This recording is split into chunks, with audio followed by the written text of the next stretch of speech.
Gjykata e Tiranës dënoi me 16 vite burg autorin e vrasjes së të miturit Martin Canit, 14 vjeçari i cili u godit për vdekje me thik nga bashkëmoshatari i tij vitin e kaluar pranë shkollës Fanoli në kryeqytet.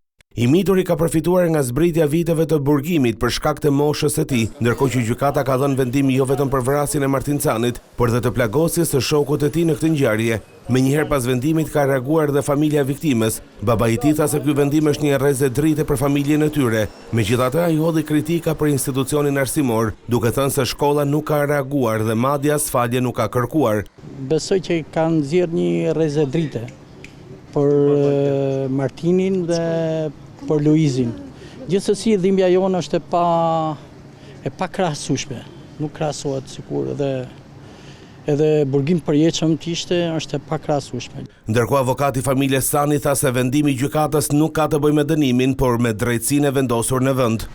Janë cilësuar 2 vrasje në vendim, pra vrasje për Martin Sani dhe vrasje mbetur në tentativë rrethana cilësuese për të miturin tjetër Luis Meqja. Nuk është çështje dënimi, është çështje drejtësie, çështje për të mbrojtur 2 të mitur apo shumë të mitur të cilët janë të rrezikuar çdo ditë nëpër shkollat shqiptare. Dhe kjo do të jetë mesazh për qeverinë shqiptare, për ato institucione arsimore të cilët mbajnë, edukojnë fëmijët e gjithë kujt, e gjithë qytetarëve shqiptarë të Republikës së Shqipërisë.